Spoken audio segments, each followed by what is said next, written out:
What up, everybody? Welcome to Meme-alos Live.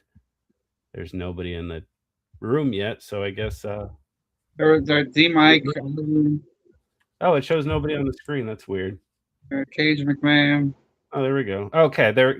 For some. Okay, now it shows 6. Sorry, guys. We had some technical difficulties. We still may, so that's why there was like a minute delay, and we haven't played any music. So we're just waiting on Manny to come back. So hey, again, it wouldn't be a Meme-alos Live without some technical difficulties. You know our friend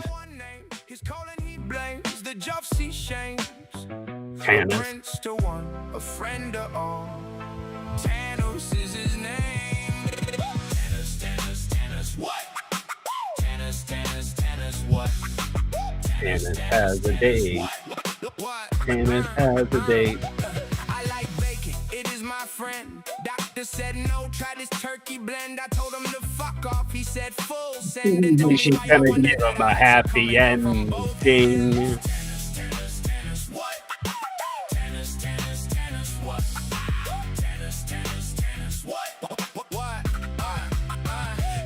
Welcome, everybody. Stay tuned. Manny should be back in a minute. We were just talking with him.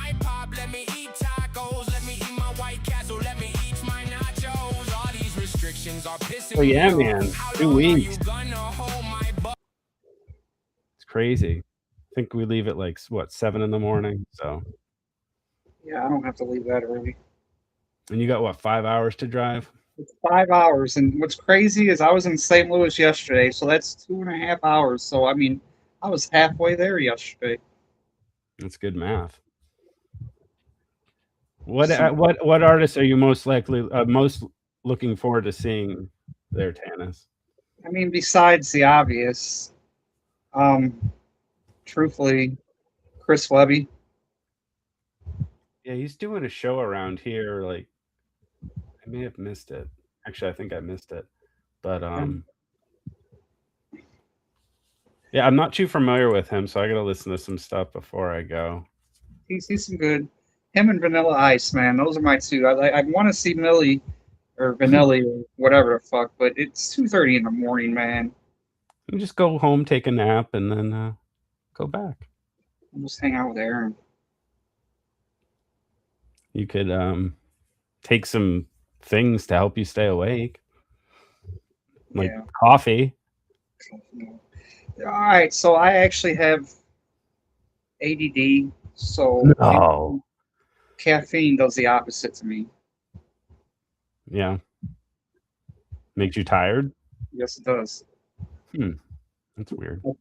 I really don't drink energy drinks and shit like that because it knocks me out. Wait, so what about when you like do the 5 hour energy? I don't do them anymore because I figured out what was going on. Ah. Yeah, I don't I still have a bunch from last year. Yeah, they don't I always feel weird after I consume any. It's like It makes my heart race, that's for sure. And but no, I mean I couldn't figure out, and yeah, no, the doctor told me it's because I have ADD. They want to put me on that fucking meth shit, that Adderall. But I won't take that shit. wow. Well, if they do, make sure you bring some. Yeah, no, fuck that. That'll keep you up. It would, but I tried half a pill one time, and like I wanted to pull my teeth out and shit. So you're looking forward to your date? Yeah, we still haven't decided. Well, actually, I haven't really talked to her, but we haven't decided where we're going, what we're Do they doing. have a kids play place at McDonald's?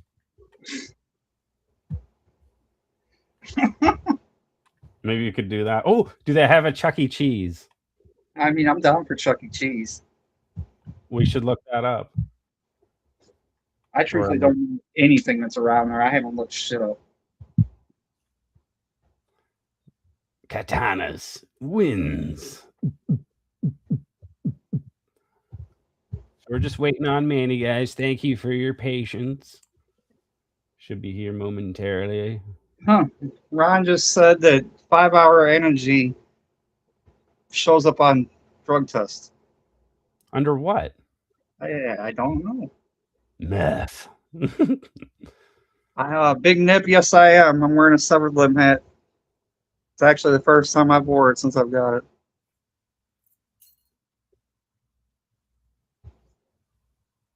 Hey yo, Hey yo.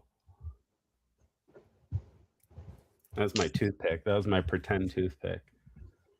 Who's wrestling at JCW this year? Was that Nia Jax? Was that real or was that just a joke? no, somebody said it was supposed to be somebody else. They made a typo. I forgot who it was. How do you make a typo on that? Like whose names also sounds like that?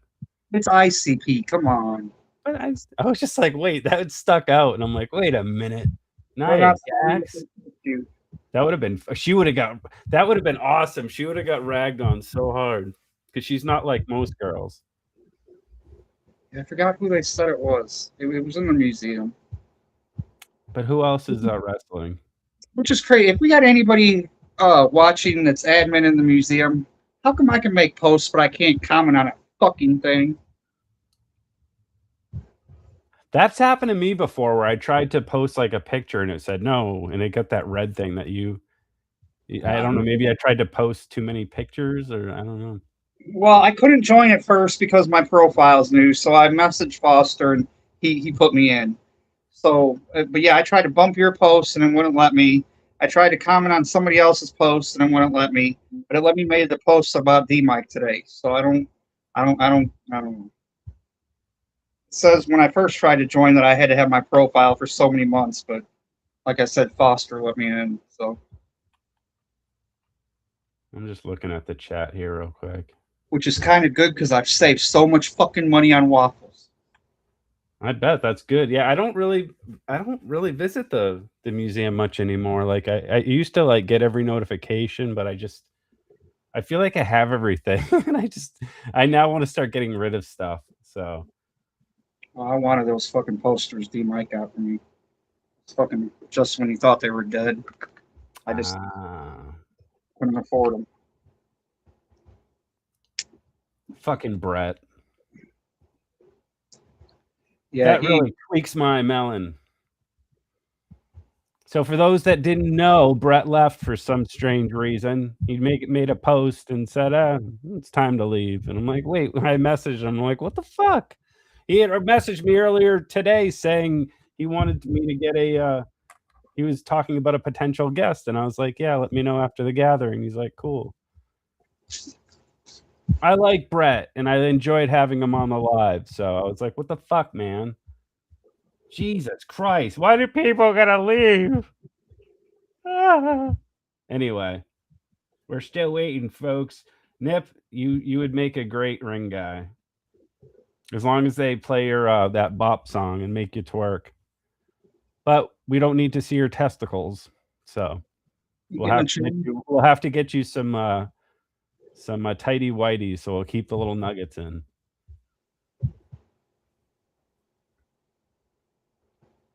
You don't want to scare me, what? What?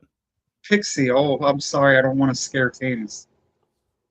Where did that come from? Let me message Manny to see what's up. See how he's doing.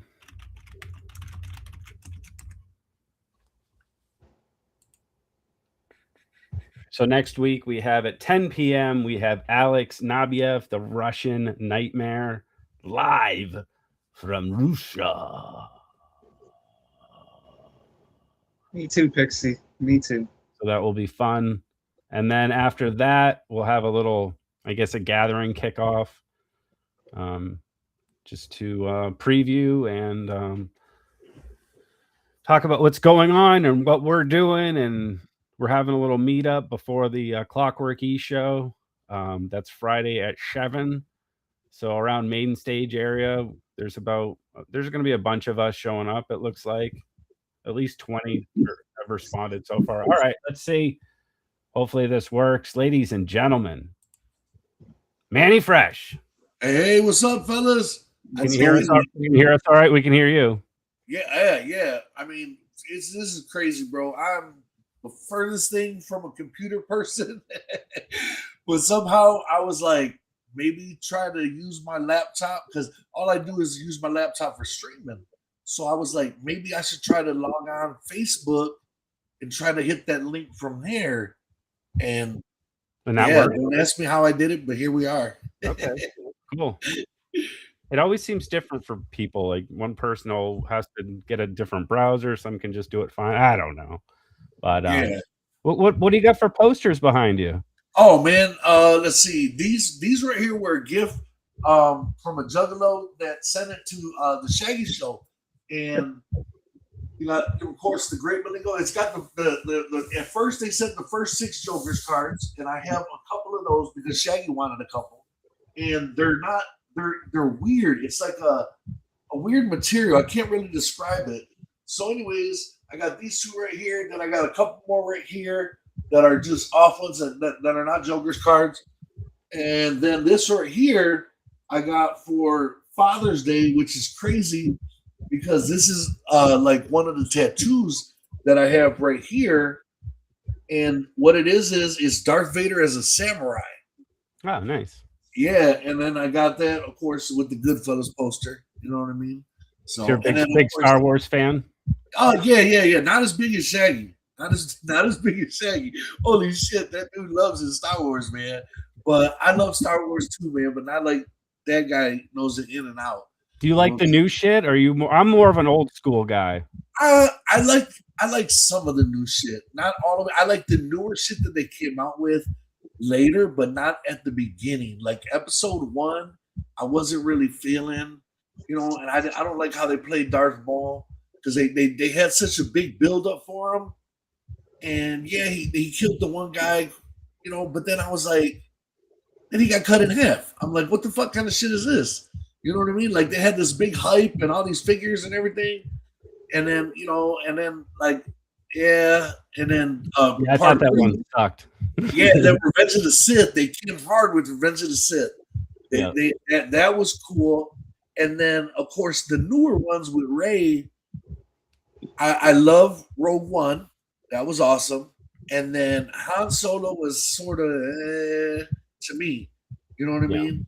But then when they came with Rey, they had so many questions. The two that they did with her, and then I was like, man. And then they came out with the third one, and I was really, really doubtful. And lo and behold, I went to the show and I seen it, and I was like, holy shit. All the questions were answered in one movie. You know what I'm saying? It was a long ass movie, but all the questions that people had from the other 2 were fulfilled in this one. You know what I'm saying? Yeah. The only thing that I didn't like about the last one was that FaceTime and shit. I said, these motherfuckers are FaceTiming each other in space. When what's his name? Darth Vader's grandson, Kylo and her were like FaceTiming each other and shit. You know what I'm saying? I was like, what the fuck? Ain't no other Jedi in the universe could do this, but these 2 ninjas are just chopping it up like in the same room and stuff. And yeah, it was crazy, bro. Yeah, that. But I liked how it ended. I like how they played Palpatine. I like how they played her.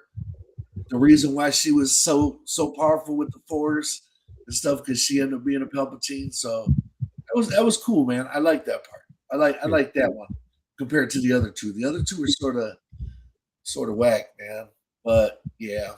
And then of course I fell in love with the Mandalorian, the series. You know what I mean? And then they came out with that 2 with the 2 sisters, and oh my god, like if you guys ever get a chance to talk to Shaggy, do not bring that one up, bro. He will hang up the fucking phone. He will disconnect. He's like, fuck that. That shouldn't even exist in the Star Wars fucking world. It's just crazy, bro. Like that's a nerve you don't want to touch with that one, bro. You know what I'm saying? So we'd love to have Shaggy on, so let him know. Yeah, definitely, man. Definitely. You know what I'm saying? It's just with him, it's his time restraint, man. Like I'm sure. Him and Joe, man, Jay, there's not enough time in the day for what they gotta do. You know what I mean? Sure. Like, I'm with Shaggy a lot. You know what I'm saying? During the day and stuff. And this past week, he usually the weekend is for his family time. He specifically says that to everybody, but he had to do some work this weekend. He had some stuff he needed to get done. So I worked 7 days this past week helping him out. And and then today we worked for a few hours and he was just still busy answering emails and all this other stuff. Like, man, it's hard for them guys just to get a breath. You know what I mean? Sure, especially with the gathering coming up too. Oh my God, yes, bro. But they have been doing a new trick. And I let you guys know this. All right, you guys are the first to ever hear this. I think he mentioned it a couple Shaggy shows ago, but apparently they've been and they're far from computer savvy too. I'm talking about everybody from Jump Steady to Violent J to fucking Shaggy Man and fucking Billy Bill. Billy Bill's a lot more than the rest of us, but apparently they got it together where they've been doing Zoom calls, and it's so much easier than to try to get these four ninjas in the same place at one time. Yeah, if somebody's always running late or somebody can't make it, and because the last 4 years I think I've been part of the that little circle because of course I've been driving Shaggy around, so I've been in these meetings and stuff off to the side and stuff, and but yeah, it's so hard to get them all in one room at the same time. So this Zoom call has really helped out this gathering, man. Seriously, it's saved them tremendous time. No, that's cool. So for those that are unfamiliar with you, can you give our audience a little background and little history? Yeah. Basically, my name is Manny Fresh. Well, Manny Zamora, and I'm from Saginaw, Michigan, and it's about an hour and a half up from Detroit. I used to be a pro wrestler, and a while back, me and Rude Boy used to be real tight. I used to wrestle for his organization, International Big Time Wrestling, and I was his heavyweight champion for a while. And anyways, one of my bucket list goals and a good friend of mine is Monty Brown. He was on TNA. He was on WWE, ECW. So the Alpha Male, and he was telling me, he showed me video footage. This is back when they had camcorders, bro. He showed me this video footage of this fucking crazy ass party that he wrestled at. And I was like, bro, what the fuck is this? Some kind of festival? Or he's like, bro, it's the Gathering of the Juggalos. I said, I ain't never heard of that shit. And he's like, bro, it is fucking crazy. It's just crazy. And then there's wrestling involved. And I said, okay. So he had showed me some video footage, this and that, especially of the Juggalette pageant and shit. That was like, wow, jaw dropping. And I was like, okay. So then, anyways, me and Rudy I started wrestling more for Rudy. We got to be pretty good friends, and me, him, and Carlito. And then one of my bucket list goals, and Rudy knew this, was to wrestle for the Gathering just one time. And lo and behold, my prayers were answered, man. I was able to do. I don't remember what year it was. I know the year was 2017. I don't remember what gathering it was, but it was the one in Oklahoma. And we drove down there, and I drove Rude Boy and Carlito down there, and I got a chance to get on the card, not just once but twice. And it was fucking phenomenal, man. So I wrestled, and the family just took a liking to myself, to my character, Alcatraz 187, as a prisoner. And then I used to come out to Einstein by Tech 9. Great. So they just went nuts. So the first time I wrestled the one night, and it was in front of about 500 people. Then the next day, they had like an autograph signing for the wrestlers, And we went, and like there was a little bit of a line, but not really. And they were like, "Man, we need something. We need to hype this up because there's sort of like some people are just waiting in line already because the clowns are supposed to come on after us, like an hour after us. So people were jumping in line already just for them." So we went out there and we did a skit. Me and my homeboy that I wrestled. He's pretend he was a cop like Colt Cabana, and we did our little thing, this and that, and then everybody fucking went nuts, man. So then they went in the tent, they went in and got back in line afterwards, and they walked in and they were looking around and they were like, "We want his autograph.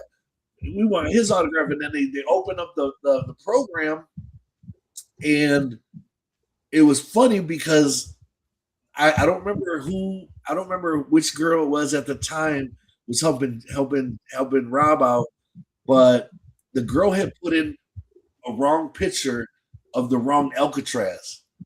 She put in a picture of this real skinny white guy that wrestled out in California.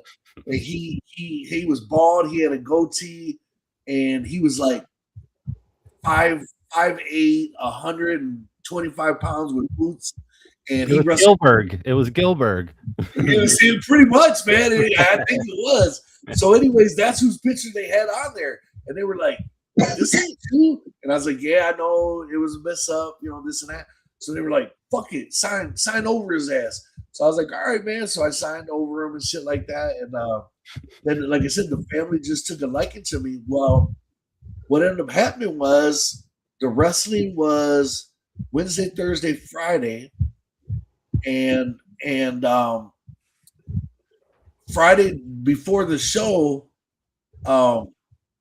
Violent J wasn't feeling well, and I had ibuprofen 800s.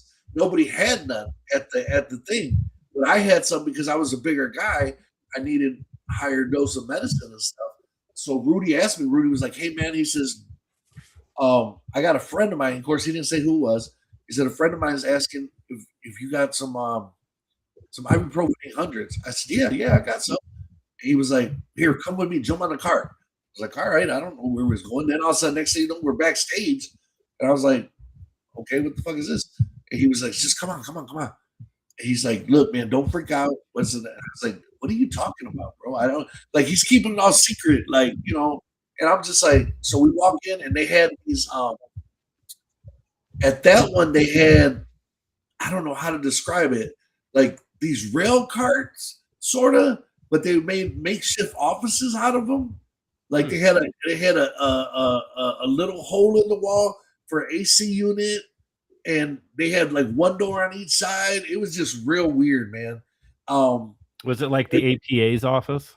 No, just kidding. No, actually, it was crazy. It was like one of them. You know how you can buy those carts and the storage units, those big metal storage containers, those containers, and you can set them on top of each other and make a house and shit like that. Yeah. It was one of them, and they had made offices out of them. Well, dressing rooms. Well, I looked and there was a couch, so I sat down and shit, this and that. Then all of a sudden he's like, "Yeah, he'll be here in a second." I was like, "Who is he?" And I was like, "All right, man." I didn't think nothing, so I reached in my bag, grabbed my ibuprofen, took out about 4 of them for him, whoever it was, I don't know. And then all of a sudden, fucking who walks in? Fucking Jay. Fucking silent, you know what I'm saying? Violent J walks in, just like, "Hey, what's up, Rude? How you doing, bro?" This and that. And he's like, "Hey, man, this is my brother Manny, man. Pleased to meet you." And I'm just like, "Hey, brother, how you doing, man?" like I'm like not really starstruck, but I was surprised because this was this guy's event, and here he is in this dressing room, I guess, makeshift dressing room, and he's cool as shit. He's just like down to earth, and so we chopped it up for a little bit, man. And then I said, "Well, here's this medicine, man." He's like, "Man, thank you so much, bro." He's like, I don't know if I drank too much or what, but I just got this fucking headache killing me and shit like that. I said, "Bro, here, man, I gave you 4 of them." He said, "You sure you don't need these?" I said, "Bro, just take them." I said, "I got a bottle." I said, "I'm good." So he's like, "All right, cool." So we chopped it up a little bit for about another 10 minutes, and then I don't know if they had a seminar or something that they were doing, but he was all gimmicked up. He was in his paint and everything like that, jersey on and everything. So then what ended up happening was I wrestled later that night, and then Rudy and Carlito had uh like the final shebang where DJ Carlito was DJing, and like Rudy was hosting it, and I think it was like cruising the streets or something like that, So, anyways, he used us, of course, some of the wrestlers that he knew, as like bodyguards, and so we were like bouncers. We like a group of people would come up on stage that he'd invite, and they'd be up there partying for a little while, this and that, a couple songs, this and that. Then they switch up songs, and then he'd clear it out, and then he start up again like 5 minutes later, and some new people would come up and this and that. Like he was trying to round robin it so everybody was there. So we were there, we were doing that. So I was like, okay, man, this is fucking pretty cool, man. Like everybody's having a great time, whatever. So anyways, I'm standing there, and then all of a sudden I hear Manny, and I turn around, and it's fucking Joe without paint on. And I was just like, oh shit. So I walked over there and said, what's up? He said, hey man, he says, I want to introduce you to somebody. I was like, okay. I said, what's up, man? And he introduced me to this big tall dude that was next to him and shit. And I was like, I said, what's up, bro? I said, how you doing? I said, I'm Manny. And he's like, Rob, man, pleased to meet you. It was Jump Steady. He was like, yeah, man, this is my brother, bro. He's like, man, he said, I got to tell you straight out. Seriously, Rob? He says, Manny's a down-ass ninja. He's like, he's cool as fuck.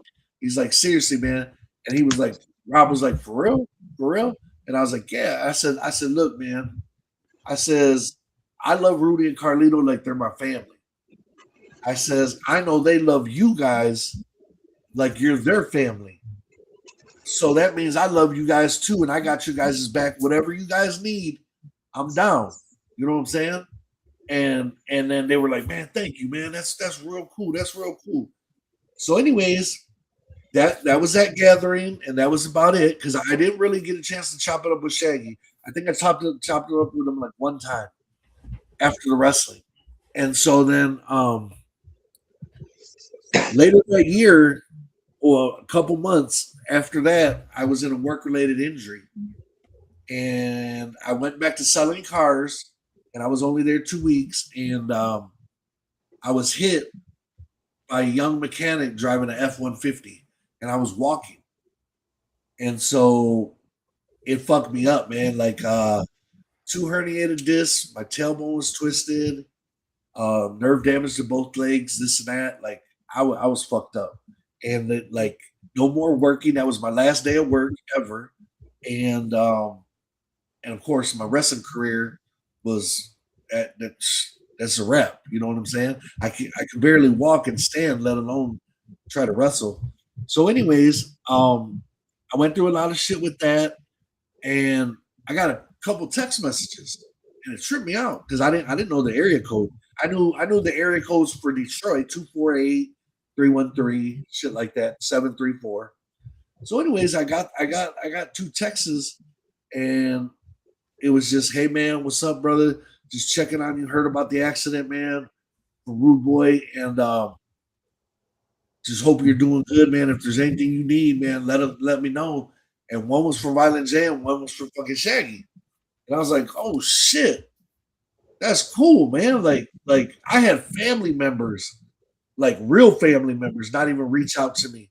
And I had juggalos and friend requested me on Facebook and everything, and Instagram and stuff for my wrestling.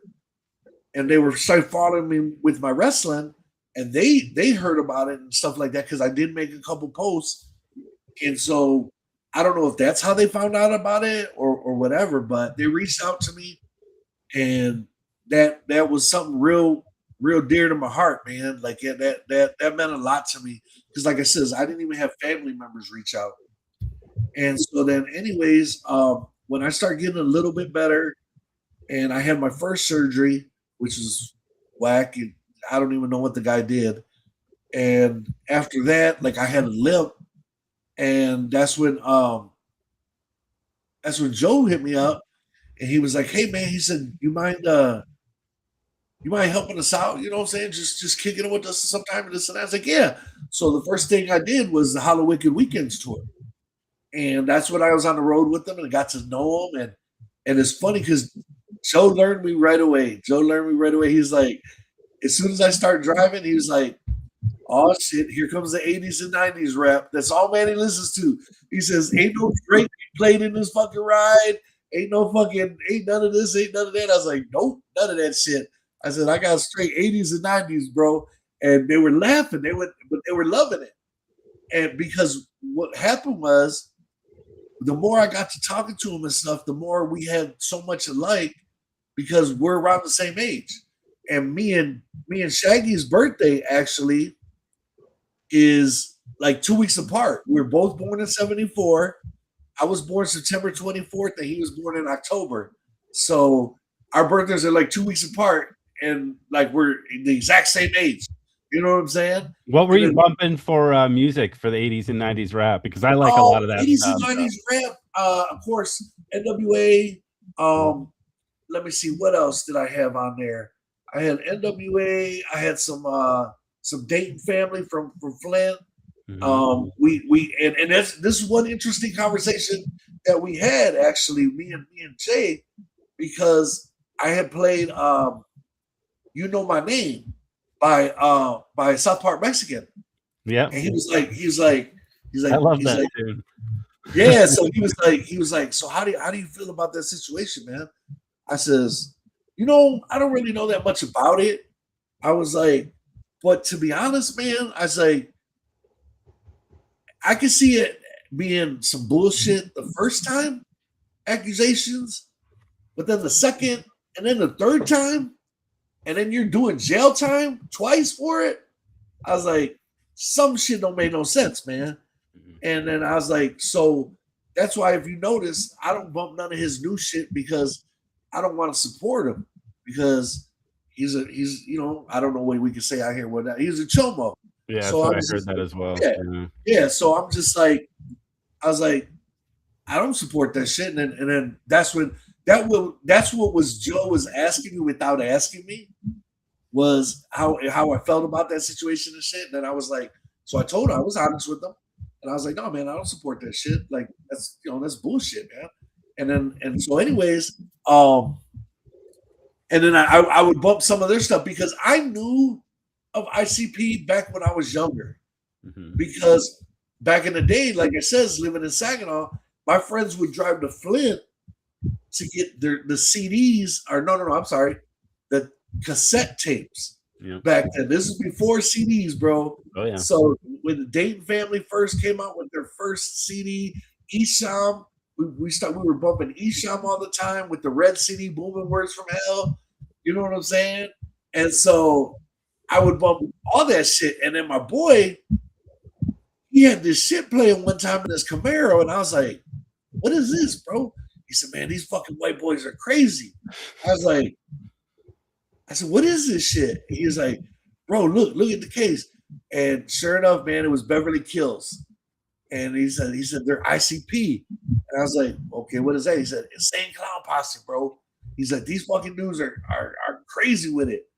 And so I was like, okay. So I gave it a shot, listened to a couple songs, and then I was just like, all right, whenever I was with him, he'd rock it. You know what I mean?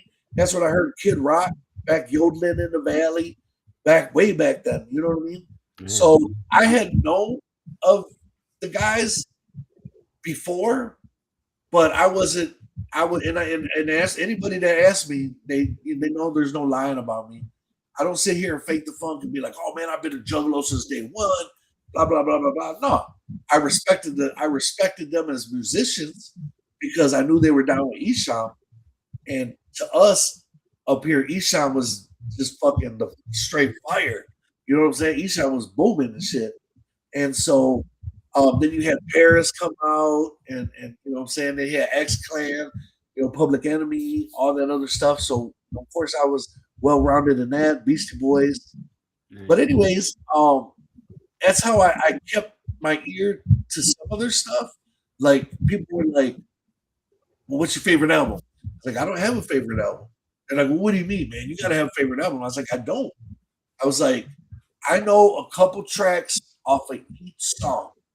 I'm sorry, off of each album, and then I'll bump shit out of those songs. You know what I'm saying? Like Piggy Pie. I was down with all that shit back then. You know what I'm saying? Those are the motherfuckers that I knew. You know what I'm saying? And of course, Chicken Hunt. You know what I'm saying? And so that what was crazy was because here in Saginaw, white people didn't get no airplay over here, man. You know what I'm saying? At all. And let alone bumping in your shit. You know what I'm saying? Bumping in your ride. So these dudes, they were so off the wall crazy that black dudes that I knew were bumping it because they were so crazy. You know what I'm saying? Like you got to remember at the time that they came up, they had who did I meet with them a couple years ago? Um, South Park Psycho, Gangster Nip. We knew about Gangster Nip. We knew about the Ghetto Boys Assassin, that first album. You know what I'm saying? Just all that shit. And then so it just started linking together the chains. You know what I'm saying? The links and the chains just come together. And I was just like, so like I knew of them before, but not like now. You know what I'm saying? You know what I mean? And so that's how I was blessed to meet them. And we just clicked. And I think that was one of the main reasons why we got along so well because I didn't fanboy out. I didn't mark out for them right away. You know what I'm saying? I was just like, oh shit, they're cool as fuck. They're my boy's boy. You know what I'm saying? Hell yeah. And they're down to earth. Now, if they would have came at me crooked, and I would have just probably been like, man, fuck these dudes. You know what I'm saying? If they would have came in acting some type of way, which they're not. You know what I mean? But I'm just saying. But no, they didn't. They welcomed me into the family, and all the juggalos, like it says, when they see me wrestle, and then they found out about Manny Fresh afterwards, and then the accident, and then they start seeing me on the Patrons and everything. The family just really took a liking to me, man, and I adore it. I appreciate it so much, man. Like my eyes were really open from, and then we talk about it. Like me and Shaggy would talk about it, like how people would consider like back in the day they were like white trash and stuff like that, and they were like, but we were for everybody, bro. We were just trash in general. You know what I'm saying? As juggalos, we were the outcasts. And I was like, yeah, I feel that, bro. They were like, we didn't try to be straight gangsters, like you know, NWA and this and that. We had our own style, and I was like, I said, you know what, you're right, bro. I thought about the people that would dress like them and stuff like that growing up, and they never tried to be something that they were not. You know what I'm saying? Especially growing up in the ghetto and growing into gang culture and stuff like that. Um, and I really respected that. You know what I'm saying? So yeah, so that's what brought it up, and then the rest is history, bro. We've been running tight for the last I don't know since 2018. You know what I mean? Yeah, that's awesome. So do you go to every gathering with them? Yeah, yep. And I had the honor one year, and it was crazy. I had the honor of 1 year being Violent J's runner, being Joe's runner, and that was crazy. But yeah, that was straight nuts. But I always go, and then the last 5 years, four going no, I think this would be the fifth year. Ever since they started the movie tent, um, they knew they wanted me there. Excuse me. They knew they wanted me comfortable, and Rob was thinking of like what could I do and be comfortable with like sitting or something like that. And then they came up the movie tent came up in his idea, and then he was like, and then me and Jump Steady chopped it up. The main time we chopped it up was on Ballers when we were driving to Ballers on a boat the first time when they went around the Statue of Liberty and shit in that boat for in December for Ballers. And that was the first time that we really, him and I got to chop it up, and we're both big movie buffs. You know what I'm saying?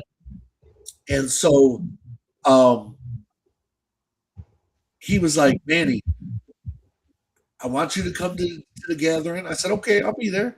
He says, but I got an idea. I says, I was wondering if you could help me out. I said, man, it's whatever you need, bro. He says, I need you to help me, like, sort of manage the movie tent. I said, okay, what do I got to do, bro? He says, just make sure nobody fucks with or tries to steal the laptop. That's what we're going to play the news through a projector and stuff. I said, okay. And he was like, and just, after each show, just, like, ask people or clean up the trash and just make sure that it's still presentable, and then he says, because I really want this to go on 24 hours a day. So I was like, all right. I said, I got you, bro. And so I did it, and he really liked it, and a bunch of the juggalos spoke really highly. I said, if you like what you did and you like what what you saw here, do me a favor, send Jump Steady a message or a text message or an email or whatever, and let them know that you thought, man, they did a great job. And apparently they did, because I've been doing it ever since. And then this year, the last couple of years, the last 4 years, I've been doing the morning shift, which is 6 a.m. to 6 p.m. This year, he had to switch some stuff up, and I didn't get to see a lot of ninjas, because a lot of ninjas would be sleeping during the day, so they could stay up and party all night and go to the concerts at night. You know what I'm saying? So I'd be like, shit, I'm sleeping at the hotel by then, guys. And so they were like, damn, we didn't get a chance to see you again this year. So anyways, that's why I let it be known, because we talked last week, and I let it be known on the Shaggy Show that he asked me if I could work the night shift this year, 6 p.m. to 6 a.m. And I was like, fuck yeah, man. I said, well, as long as I got me some Red Bull, I said, I'm good to go. And I says, Red Bull is some good movies, man. And this year he picked some good movies.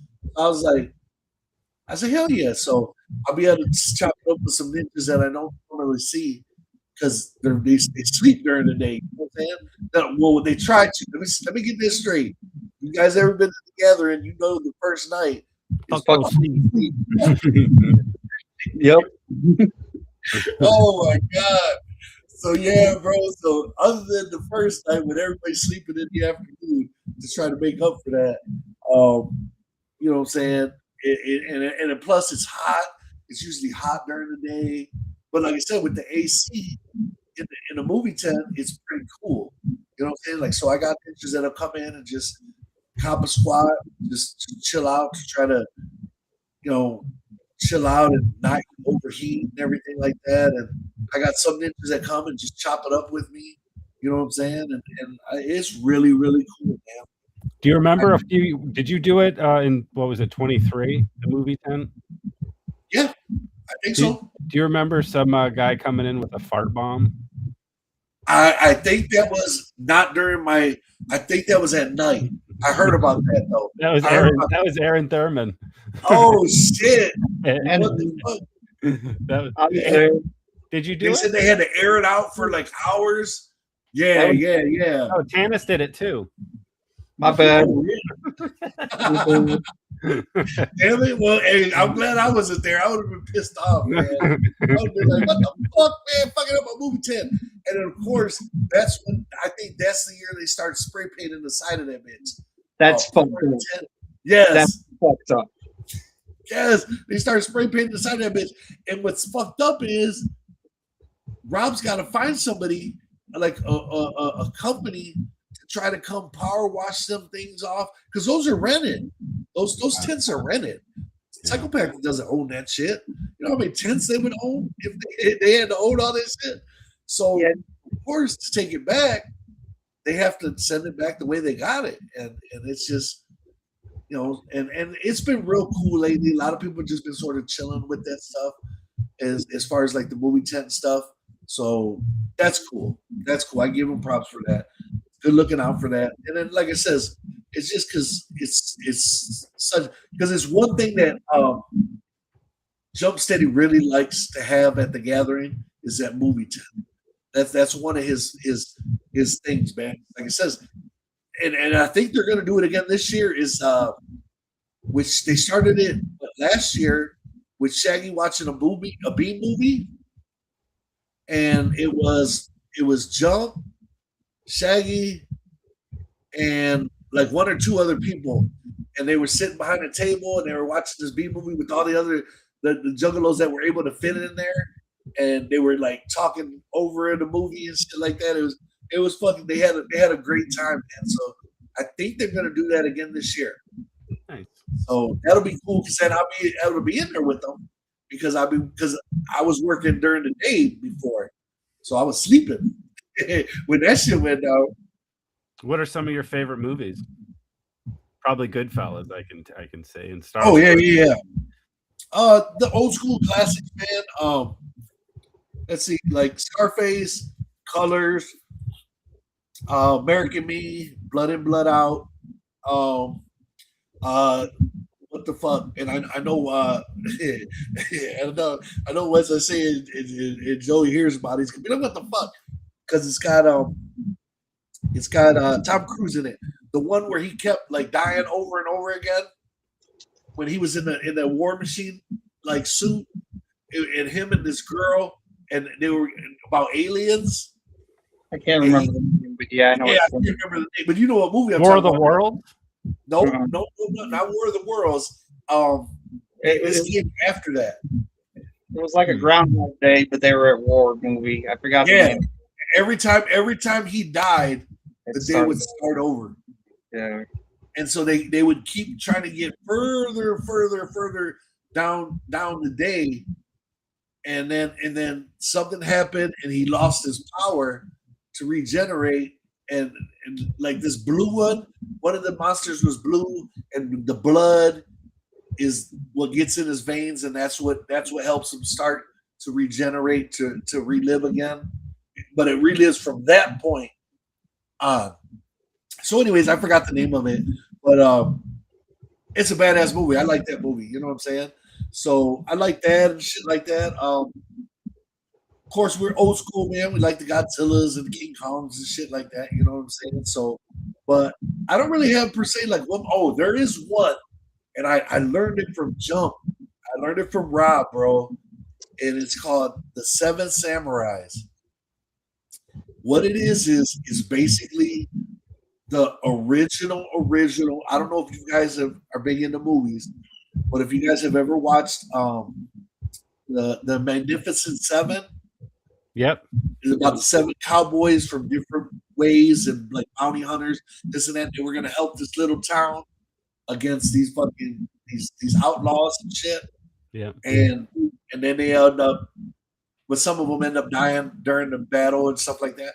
Well, anyways, this is that movie, but that movie is based off of the 7 Samurai movie.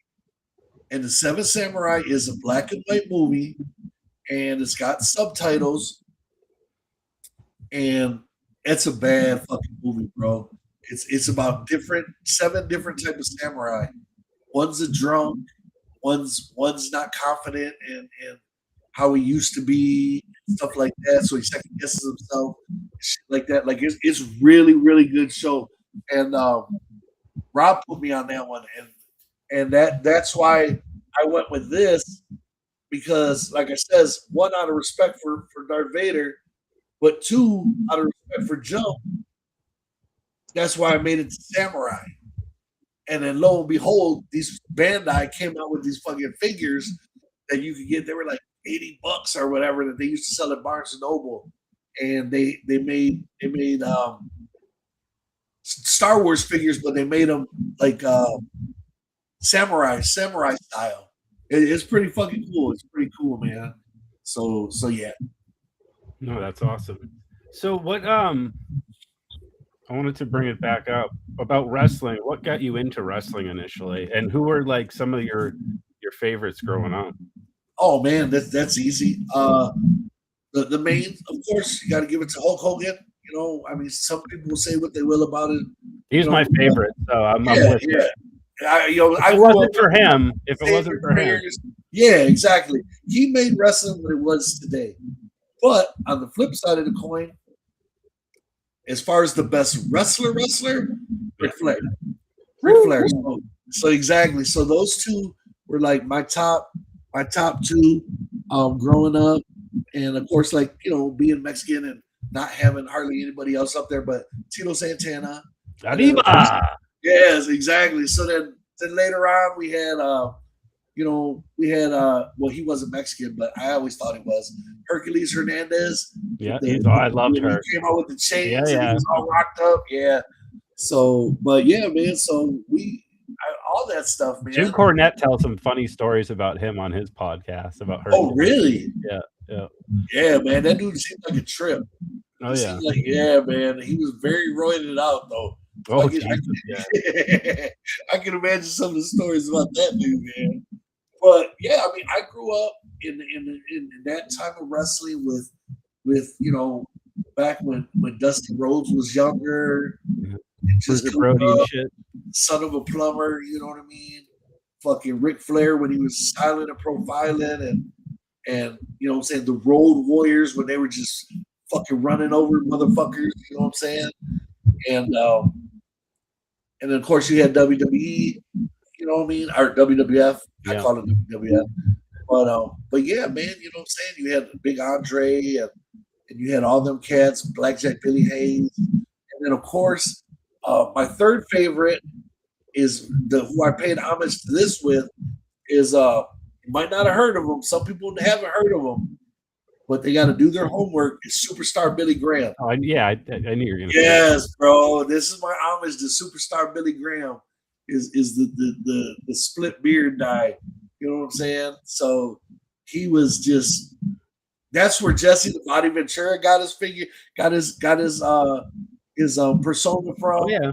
Hulk Hogan. You know what I'm saying? A handful of them cats.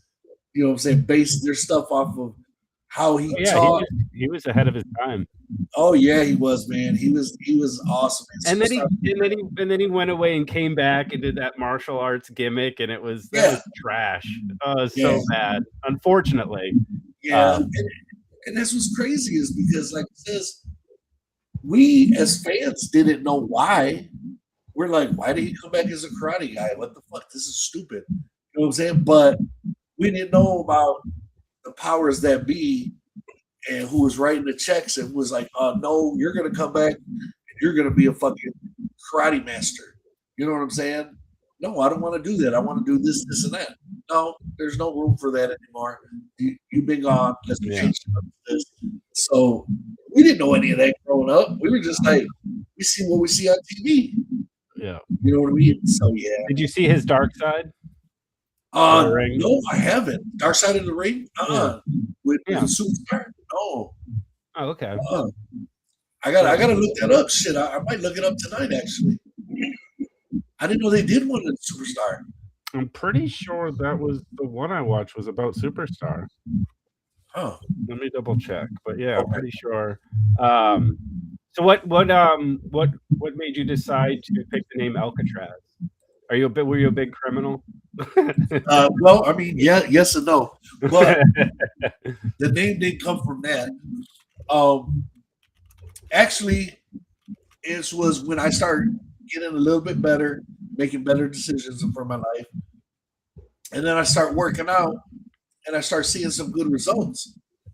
And then, so of course, you know, we had, at that time, there was like tons of bodybuilding magazines. They had Flex, Muscle Fitness. They had all kinds of them, man. I can't even remember all the names of them. But so anyways, I'm reading it,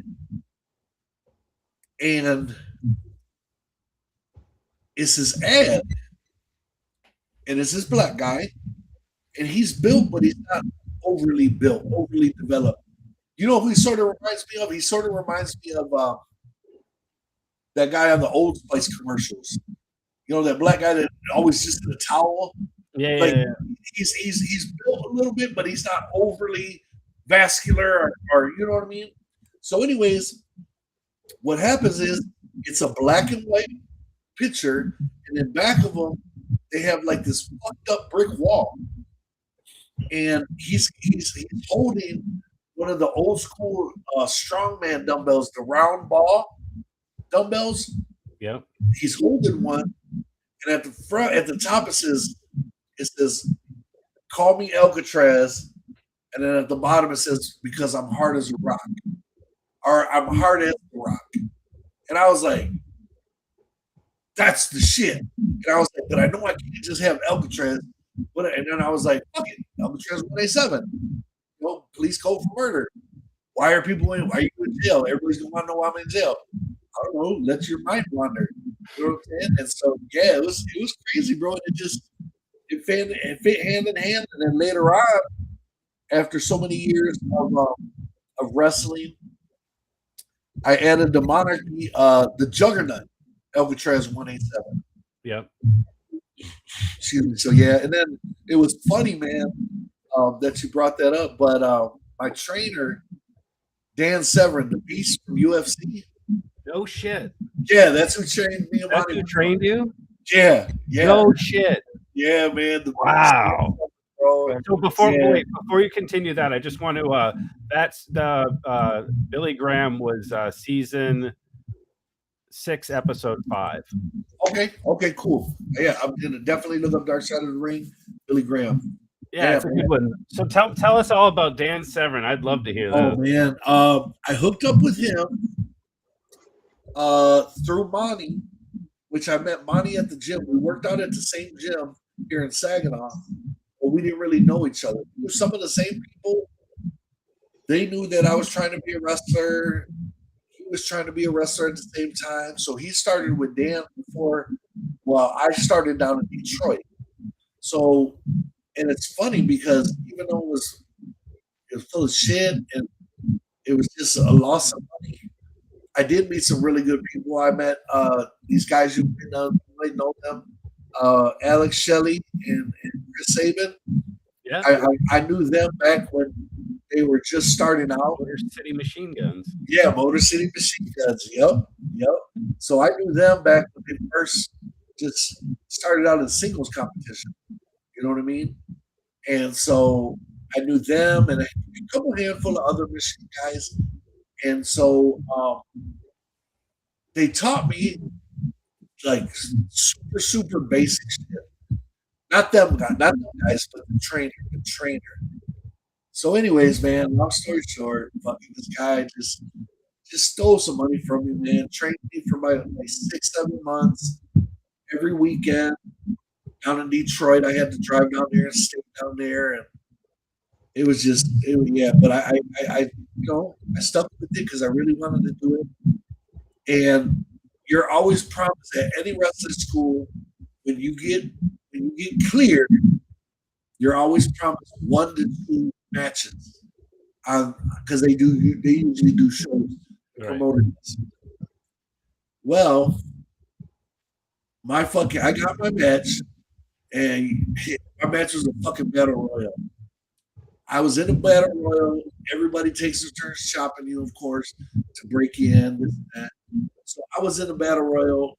My first match, the whole 10, 15 minutes. Got my ass whooped most of the time. Got chopped the fuck up. Got my wife beat her rib. And thrown out, of course. And got booed at. So they didn't. Of course, anywhere else, they're booing for a person in jail. You know what I'm saying? But then later on, they start cheering for me, though. That's what Dan Severn could not comprehend. He could not comprehend that for the life of him. He's like, "But you're in jail. You're a prisoner.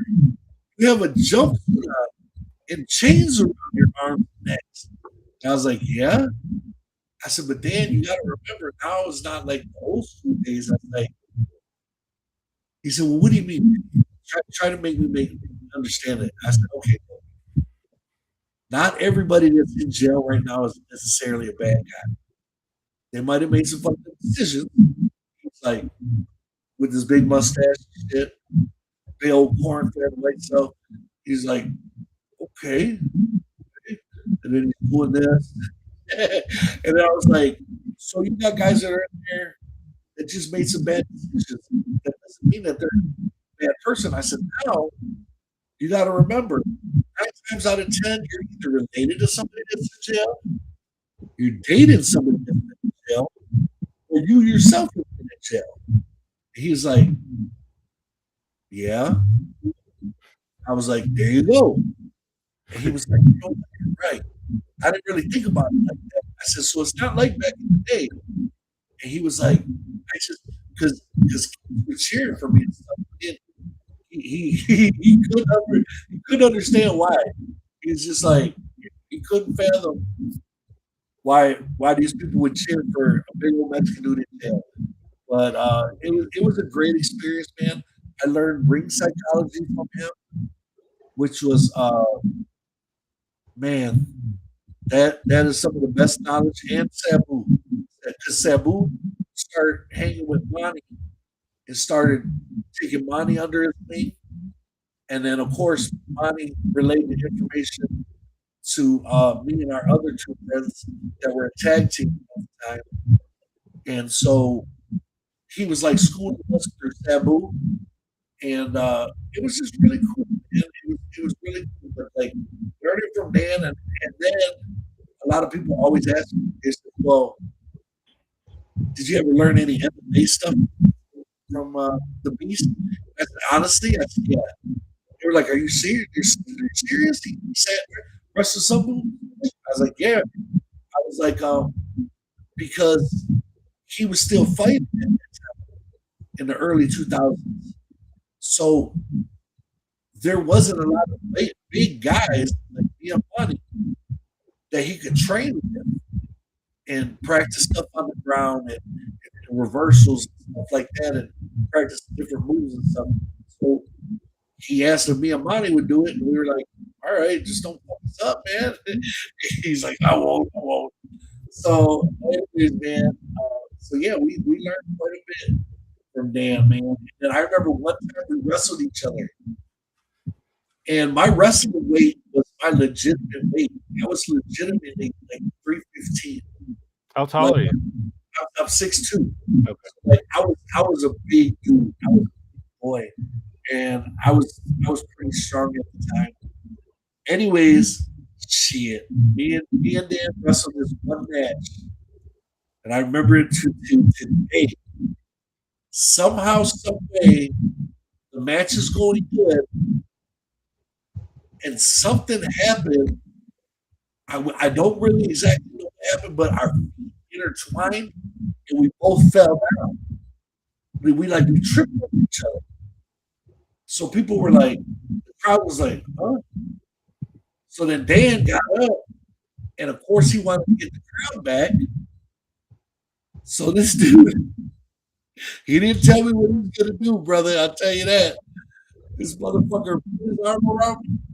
My other arm went up, and I felt him lock it back. I felt him do that in the back, against my lower back. And then in one fluid motion, belly to belly suplex. Boom! Man, it fucking knocked the wind out of me, bro. He picked me up like I didn't fucking, I weighed nothing. And fucking, my head smacked the head. I had a mild concussion, and like it says, bro, I was knocked out for at least a minute or two. So anyways, I was out, and I was fucking seeing stars and shit. And then he goes for the cover, and he's 1, 2, and he was waiting for me to kick out, but I was like, I couldn't. I was fucking fucked up. So it goes 3, and then everybody's like. And he raised his arms up, yeah. We were like, yeah.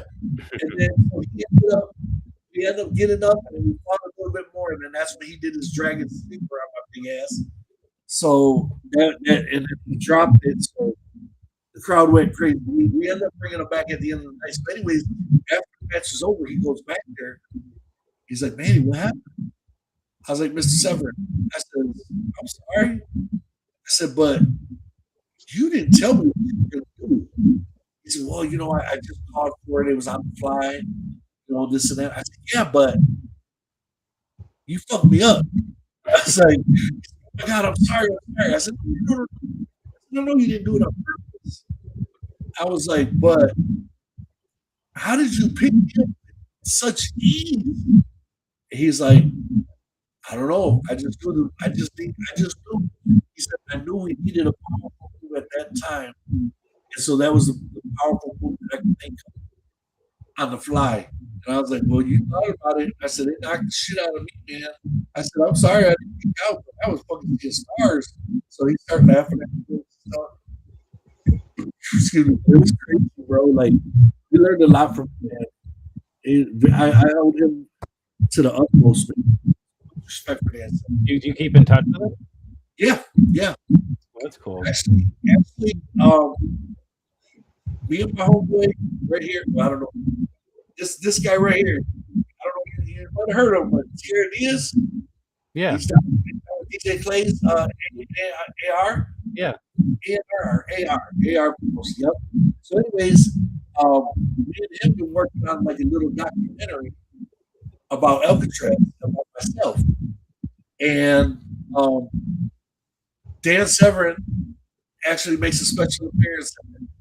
And yeah, so I'm gonna let it out after the gathering, and like on YouTube, like 15-20 minute episodes, like once every 2 weeks. There should be about 8 episodes, and it explains how wrestling as a kid, how we fell in love with it. It basically tells my story, and then how I ended up doing, ICP and like Shaggy. Shaggy did an interview for me. Brandon J was busy. He's supposed to give me some video footage. So yeah, hopefully he's able to do that. You know what I mean? And they'll both be on it. So yeah. I'm looking forward to it, man. What was Taboo like to hang out with? Oh my God, man! This fucking guy right here. This guy right here was fucking none other, bro. He Terry. I'm able to call him Terry because he was a friend. He was a legit friend. Terry was a great dude. We all have our demons. You know what I'm saying? We all have our demons. But he always treated me with respect. We wrestled quite a few times, and it was just a mutual respect. Like he knew he was going to be safe there with me, and I knew I was going to be safe there with him, and that we were going to have like the best, easiest race possible. But he entertained me, and he was awesome. I remember the last time I seen him was at the gathering, and that's the last time I had seen him. I don't remember which gathering it was, but I know that the genie was there. Yep. And this is the first time that I actually got to meet her. And he's introducing me to her. He said, "Hey, baby," he said, "This is Manny." She's like, "Oh, hey, how you doing?" She's still in her bag, not paying attention. And then he's like, "Oh, no. This is my friend, Manny." And she was like, "Oh, I'm sorry." And then she was like, "How are you?" And this and that. I was like, "It's okay. I understand you're busy. I get it." And then she was like, "Yeah, you're from Saginaw, right?" And I said, "Yup." She said, "He's talking a lot about you." I said, "Thank you, man." I said, "He's a great dude. You got a good man right here." And then later on, I want to say it was 4 months later, is when she amputated her leg. I think it was. And then she ended up passing away after that. So many months after that. So he took it real hard. And I would stay in contact with him, just via text. And he was always going from like Las Vegas to up north in Michigan, you know what I'm saying? Stuff like that. So, but yeah, he was a great dude, man. Great dude. Yeah, that was sad. I met him in a big time wrestling show. Like it was probably around 2019 or so. I got a picture with him in Super Genie. So that was cool. Yeah, what did you think of his last match? You said what? What did you think of his last match versus His Janela? last match? Yeah, versus Janela. Honestly, I thought it was okay. I think if it would have been done like a year or two before, I think it would have been a lot better. But I know he was trying. But at that point, his body had already been taking so much damage. You know what I'm saying? Yeah. It's like,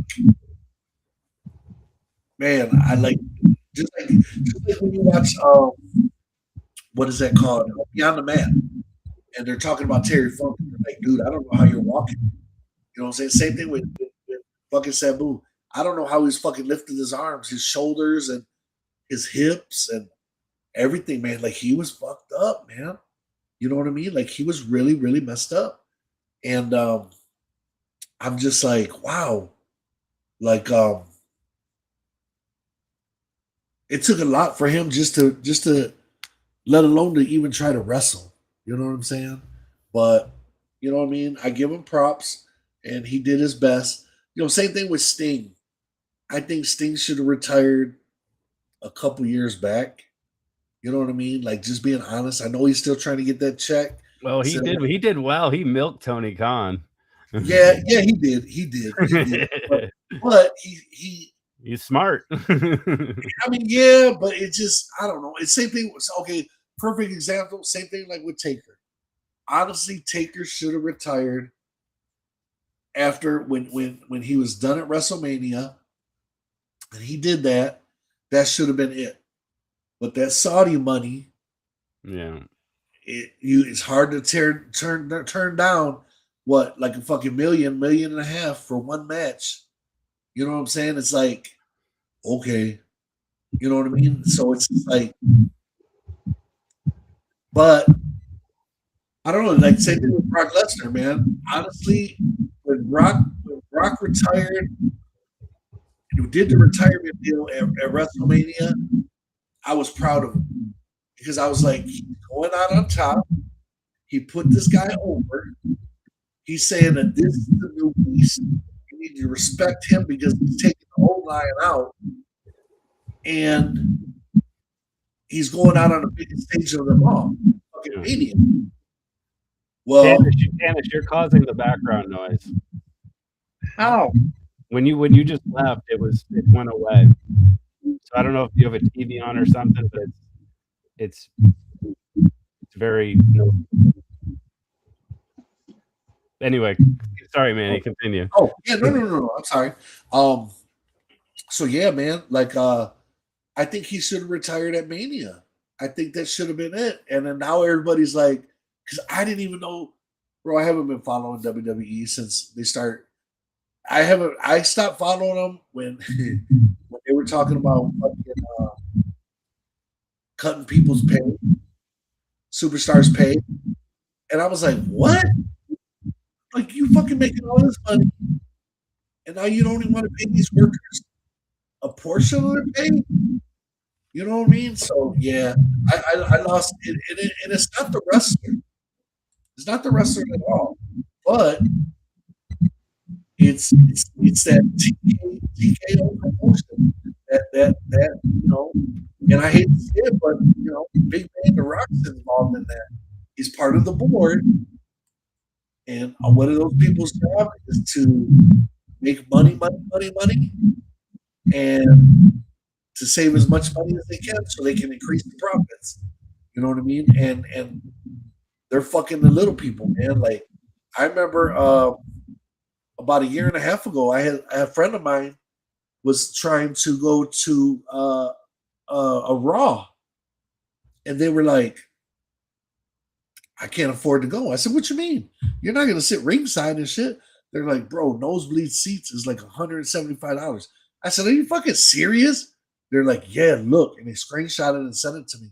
I was like, what the fuck for one ticket? How you expect to take your kids? And then, you know, they want popcorn and they want a t-shirt. And all of a sudden, I'm just like, wow. Like that. That just don't make no fucking sense, man. Yeah, I was seeing like packages for like Mania for like 40 G's, you know. It's like what? Yeah, You better Liv Morgan better come out and never mind. exactly. She better come out sit in my lap, motherfucker, Yeah. for that one. But I was just like, holy shit, man. But yeah, it's just crazy, man. Like I just No, it's I can't really get into it these days. It's just choreographed like gymnastic bullshit. Everything's the same. Every match is the same. There's no selling. yep, There's really no good character development. It's just so heavily scripted. It sucks. I like yeah, the yeah, the women like have come a long way and they're all gorgeous and they look great, but it's just boring product. It's just yes, yes. I can't get into it. Nothing separates anybody from anybody. It was so funny because I never heard of this Uma guy until Mania. And as soon as he came out, I was like, motherfucker. And then my girl Lisa was like, what's wrong? I was just shaking my head with the grin. She's like, what? I said, that's the fucking dude that Vince McMahon always wanted Manny to be. She said, what do you mean? I said, a big African black guy from the jungle. And Manny didn't want to play that character. He didn't want to play fucking, you know what I'm saying? Simba. Yeah, exactly. But Umaga's like, or not Umaga, but Umba. And then he does the little hop walk and shit like that. I'm like, what the fuck? Like, you're serious with this now? And then his move set is simple, just like Brock's was. Simple but powerful.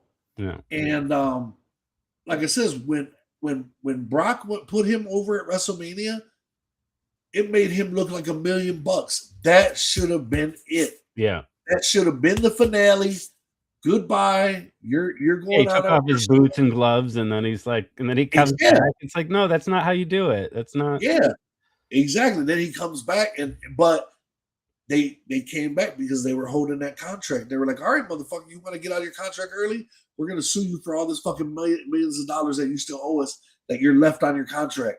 Or write out your contract like everybody else is doing, not signing again, but just writing it out so that they don't have to do the 90-day clause anymore. That's what I read a lot of people are doing. Like Bailey, she didn't sign a new contract. But she's writing out her current contract, and as soon as she's done on that Sunday, she can show up fucking on fucking AEW the next TV taping day. You know what I'm saying? That's a good segue. So, how and if you don't have to answer, of course, but how psyched were Jay and Shaggy being on AEW? Like, what was? Oh my god, they were ecstatic, bro. I fucking felt it for them. You know, Shaggy kayfabed me for it for a second. I was like, he's like, yeah, we gotta end today a little bit early. This and that. I was like, what? He said, yeah, we gotta end the Shaggy show a little bit early. This and that. I said, okay. I said, everything all right? You know, because usually he'll tell me, you know what I mean? I'm his right hand man. And he was like, yeah, I'll let you know. He's like, AEW called up our management, and they got a hold of Billy, which is the right way to do things instead of a wrestler just calling up another wrestler and being like, hey, you want to get on TV tonight? And I was like, so he said they did it the right way. They went through the right channels. And so that's when they didn't know about the second time on TV. They barely knew about the first time, and they had no idea what they were going to do. Then they opened it up the show with them, and he announced them, put them over. Excuse me. I didn't know they were going to be in Detroit for 2 days in a row. So then Khan liked it so much, it was like, I need to give these guys more. These guys are worth more. What we have to put them some kind of angle with them. And then Shaggy was just like, Shaggy was nervous because he doesn't want to wrestle anymore. If Joey wrestles and takes a bump the wrong way, he could be fucked up for life, like bad. Like he could be like ICP over. You know what I mean? Like he's in a wheelchair type shit because he's got so much work done on his back and his neck. He's had his neck broke like 3 or 4 different times, and you know what I'm saying. And I love that dude. You know what I'm saying? But he knows himself, and he's like, I can't be around that package like that because I know me. Sooner or later, something's gonna be like, well, okay, they just want me to do this. I can do that. I'll be all right with that. And then if I get fucked up, then whose fault, you know? And I was like, he said, so I'd rather take myself out of that equation so it doesn't happen. But and he really didn't realize it. And I was like, bro, how do you not? Because I know how they think. They're not like those type of guys. But when they start posting on all the other forums, the wrestling forums and stuff, how they are the only tag team to ever be on every national show, every national major program ever. It's quite an accomplishment. Yes, Ring of Honor, EC Dub, fucking TNA. And yeah. WWF. And AEW was the last one, you know what I'm saying? Yeah.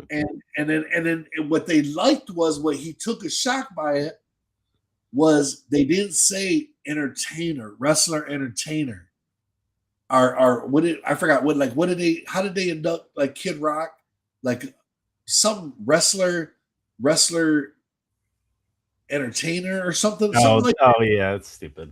Okay, so they didn't use that terminology with them. They said tag team. Yeah. And that like really, really meant a lot to them because when they were kids, they'll tell everybody, when we were kids, we wanted to be wrestlers, not rappers. Yeah. And we use that platform over here to get on this platform. And you know what I mean? And it was just really cool, man. Has Tony talked to him about like working with JCW talent or maybe blending the shows? Or I have no idea. He might have talked to Joe. He might have talked to Joe. Yeah. You know what I'm saying? And that would be real cool is if they could use JC Dub as like their Ohio Valley. You know what I mean? Like that would be real cool. Bringing some of their I'd love to see. I would mark out if the Brothers of Funstruction showed up on like AEW. Yeah. With like Jay the manager. Or they could put ICP as like guest commentators. That'd be pretty cool. That'd be real cool. I don't know how that would go. That would have to be a pay-per-view because of their language. Yeah, I know. Yeah, like with their old commentary on like Stranglemania and shit. Yeah, bro, because their language sometimes is like, yeesh, you know what I'm saying? So, but it's funny, man. We even try to watch it on the Shaggy Show sometime, man. We're just like, sometimes we just go with it, and then it's just like, yeah, that one's gonna get restricted for unmonetized for that one and shit like that. You know what I mean? But yeah, I don't know. I hope he would have talked to Violent J about it and maybe just makes sense to me. Huh? It just makes sense to me to like, you know, try to do a little angle, you know? Yeah, no, definitely, bro. I mean, honestly, and then, I mean, they have the talent and you know what I'm saying? So they just said it was really cool because I didn't know this, but the second night, Manny was there. Oh. Manny was back there in Detroit, and he told me, Manny ended up telling me, he was just like, hey bro, he's like, I just wanted to say it was real cool chopping it up with the guys the other day, this and that. I was like, huh? What are you talking about? He's like, yeah, man. He said, I talked to Joe and Joey. They didn't tell you? And I was like, no. And then like the day or two later, we were driving and he was like, man, I know what I forgot to tell you, man. I chopped it up. Me and fucking Monty Brown chopped it up, man. I said, yeah, he told me. I forgot to bring it up to you. And he's like, yeah, man. He said, we knew him right away. He says, he looks he's still big as fuck. He says, and then he's got the long beard now. He's like, that threw us off. He said, but he's still, he's like, because they were like, he looked at him and they were looking at each other like, how do we know this dude? He's like, Monty Brown. And then they were like, oh shit, Alpha, what's up, man? So that was cool. And then same thing with Scotty Too Hottie came up and was talking to him. And they were looking like He's from my neck of the woods. Who is? Scotty Too Hottie. Oh, really? Yeah, he's in I'm in Maine. Okay. He's from Westbrook, Maine, and he there's a local promotion called Limitless Wrestling. And he'll sometimes work with them. And then he's doing some stuff with his son. His son's wrestling. Oh wow. That's what's up. Sorry to cut you off. Oh no. You're fine. You're fine. That's cool, man. Yeah, because yeah, so they were like, he was like, Scotty Too Hottie, man. He was like, oh shit. And once he said it, because he's like, he's still sort of built. He says his face looked a little bit older. He says, and he still got the little partial hair on top. And I was like, once he said it, we knew exactly who he was. And I was like, oh, okay, that's cool, man. Shit. But they got a lot of love from the locker room down there, man, which was really cool. I was really happy for my boys, man. And they were really ecstatic about it. You know what I mean? So that's real cool. Like, I felt good for him myself. Does Jay watch WWE? I'm not too sure. I think he does a little bit, but not as much as he used to. Well, I'm sure he doesn't have much time. He's trying to book shit and and then he's trying to watch, like, you know, he's always on the search for new talent. You know what I'm saying? And he likes he still got his ideas with these crazy different gimmicks and stuff every once in a while. But I like how they made it more wrestling based now instead of gimmick based before. But they got a great locker room right now. Yeah, I like how they mix it up. Yeah, man. It's a really good fucking locker room right now. I love silly gimmicks, so like I was an 80s kid, so I love the old school gimmicks. Like I love Doink, I love Brutus the Barber, Junkyard Dog, you know. Oh yeah. So I'm with you. So hell yeah, Coco Beware, hell yeah, bro. The Birdman. I love all that shit. I still have all my old LJN rubber figures from as a kid. Wow, holy shit. I don't know what happened to them things. Yeah, I was born in 80, so I'm not too far off from you. Okay. Yeah, man. Holy shit, that's awesome. That's the prime time of wrestling then. I miss it. Yeah. And what I miss too is like I used to go to the local civic center, and man, I seen Hogan, Hacksaw, Andre, Jake the Snake, Ultimate Warrior, Macho Man, but I only remember little bits and pieces, and it's just I wish I could go back in time. Do you remember Superstars of Wrestling? Yeah. I wish I could find the tape, but back late 80s in Portland, Maine, Demolition came out in their entrance, and I was kind of on the side entrance, and it shows me with my Hulk Hogan rubber figure, and we had it on tape, and my asshole brother deleted it, and I would pay money to find that clip, and I've looked, but yeah, I miss those days. I really do. And then we're losing all those, and we're losing all the legends, and yeah, it sucks. I was very upset when Hogan passed. So yeah, man, it was just like, wow, you know. But I mean, and then you know, like me and Joey talked about, and we're like, we are getting up there though, man. Even though we hate to say it, we're the old men that we used to make fun of when we were younger and said, these old motherfuckers still rapping. You know what I mean? Like, give it up, bro. Please, come on now. You know, fucking Cool D's still out here rapping and shit. It's like, come on, let it go. And then all of a sudden now, shit's coming up, and you know what I'm saying? The Juggle Brothers are 30 years old now. You know what I mean? And the anniversary, and they're just that's exact look that Joey does. He's just like, oh my God. It's nuts. I mean, my daughter's 26, you know, I'm like, what? And now I'm a grandpa now, a new grandpa. So congratulations. Yeah, it's like, where does the time go? Yeah. I won't keep you much longer, but one more thing. Do they, when they ICP are doing music, do they say, hey, check this out? Do they ask for your input at all, or? Oh no. I peep it out though, man. Like I says, I was blessed when I came on. They recorded. I was there for the whole recording. of Yum Yum Bedlam, and then some of the Seedlings. I was there for that, and then this last album, they did it a little different, which was really cool. So I was there for a lot of Joey's studio. And then every once in a while, I was privileged to Joe's studio when they had to get together and stuff like that. So yeah, that was really cool, man. So like, I've been blessed to be a part of it, you know, like, and that's the thing is they know that I would never, like, when people ask me what's on a new album or whatever, I'm like, I don't know. They're like, come on, man, we know. I said, all I'm telling you is this, because I got first here. We heard Joey heard it first, and then I heard it was first dibs on Let 'Em Bleed, Clay's last one, and I was like, holy shit. Shoot me. So I got my Twitch channel, and I do it on Sunday and Wednesday nights. And I told him, I says, guys, I'm telling you right now, it's fucking fire. It's straight fucking fire, just like the Knot. I was like, I know people say it all the time. Oh, it's a great album, this and that, whatever.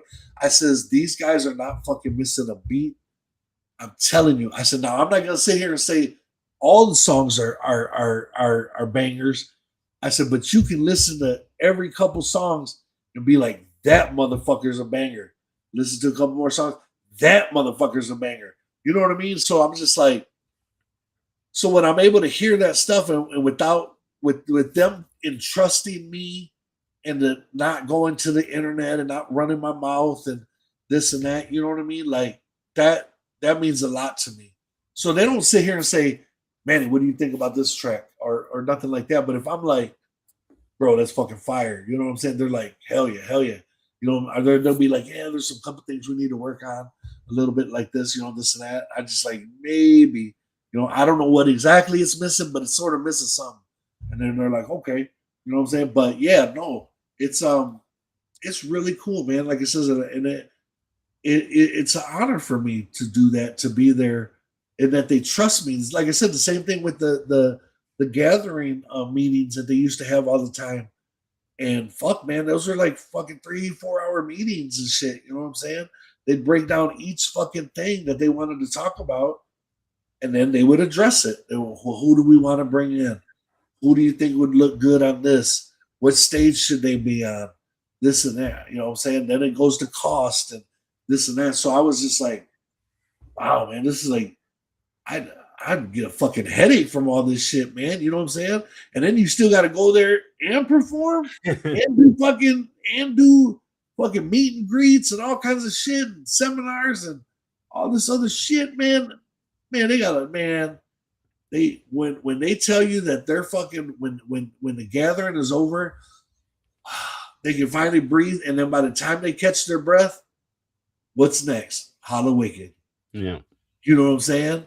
So it's just like, man, they both do so much, bro. All right, you don't have to answer this one, but yeah. Is there a name and an image yet? I won't ask any more than that, but is there a name and an image decided on yet for the new deck, for the new first card of the third deck? Yeah, I know exactly what you're talking about. Not to my knowledge. I mean, I would say, yeah, man. You know, I think Joey's drawing some stuff up. You know what I'm saying? But the last thing I know, he hand drew the Let 'Em Bleed 5. Everybody thinks that he AI'd that shit. No, bro, he hand drew that shit. He actually painted it. And that's how Clay got it. That's why it looks so cool. It looks like one of the original Star Wars posters. Yeah. But that's, as far as I know, that's the last thing that he made. I know he's been working on a couple new things, but I think they were shirts for like the Shaggy Show and stuff. But he hasn't told me he's working on the new Joker card. or anything like that. I love all that. I love the images and the names and the background, the stories, the whole gimmick, you know. Yeah. It's awesome. So, but I also I like the surprise. I like the build up. I don't exactly want to be told and be like, yeah, this is it. But just to know that hey, it's happening. But cool. I think I can't answer you this. I know they have talked about how do I say it? I guess maybe which direction they want to go on this this first the first card of the third deck. You know what I'm saying? I know they've touched bases about that, and that's all I like legit know. You know what I mean? Cool. I don't know more than that, but yeah, they have touched bases about where they want that album to go, which way. You know what I'm saying? So, I'd love to be I'd love to be a fly on the wall. The conversations, that'd be so cool. Hey, bro, I'm blessed just to be there with these guys every day. I'm blessed to talk to them when I can, because like I says, me and Joe used to hang out a lot more when I was hanging out with him more. But that's still my dog. They're still both my dogs, man. You know what I'm saying? And I thank them for bringing me to you guys, to their family, and opening their arms. And once they gave me the thumbs up, then everybody else was like, okay, this dude's cool as fuck. And then they gave me a chance, and they were like, no, Manny's a cool dude, man. You know what I mean? And I'm going to say, thank you, man. So, well, I agree. Thank you, brother. Thank you. I appreciate that. Well, I don't want to keep you too much. I could legit talk to you for another couple hours, but I won't do that to you. But is there anything you wanted to talk about? Anything else? Is there anything you want to plug? Anything you got upcoming or anything? Like I said, no, just right now, I'm trying to get my numbers up on Twitch. It's my channel is Traz, TRAZZ 187, and I stream on Sunday nights, Eastern time. I guess that's what they call it. I just call it our time. From 5 to 7, and then on Wednesday nights from 8 to 10. And then of course, don't forget the Shaggy Show on Tuesday nights from 8 to 10, and on Thursday afternoon from 3:30 to 5:30. And that's about it, man. Awesome. I want to thank you for having me on, bro. Like I apologize about your friend. I didn't know where they was coming from. I was like, please, I hope that's not my. No, it's okay. No, I don't think. No, it's not a big deal. I don't think. Okay, yeah. But yeah, man, we'll be both at the gathering. So hey, awesome. if you have a minute, want to say hi, I'd love to say hi, shake your hand, and take a pic or something. But yeah, bro, come check me out at the movie tent.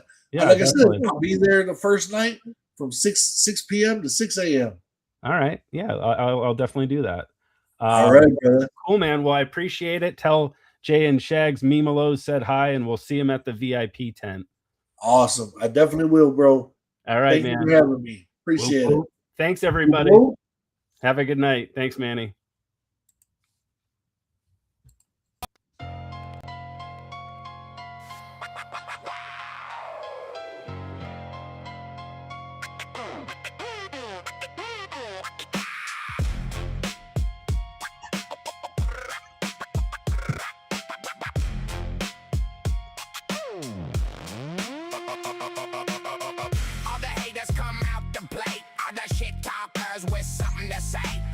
We see you talking shit from back, bitching every day about this or that, crying all day, crying all night, acting like hard ass, trying to fight, blow hard, ego-driven lunatic, suck my dick, disrespectful ass clown, suck my dick, bitchy little gas hound, suck my dick, always the runaround, suck my dick, get your head out your ass, suck my dick, get to the back of the class, suck my dick, all these motherfuckers will soon show that they are up. Meme-aho. You're a meme-aho. You're a meme-aho. Gonna get exposed. Down at Meme-alos. You're a meme-aho. You're a meme-aho. Gonna get exposed. Down at Meme-alos. Buy my shit or I don't care. Fuck you, find me, you won't dare. I talk a lot of shit, but I'm only full of it. Hey, that would make a great magnet. Fuck you guys, I'm sitting this year out. Peace, I'm out. You're a meme-a-hole. You're a meme-a-hole. Gonna get exposed. Down at me.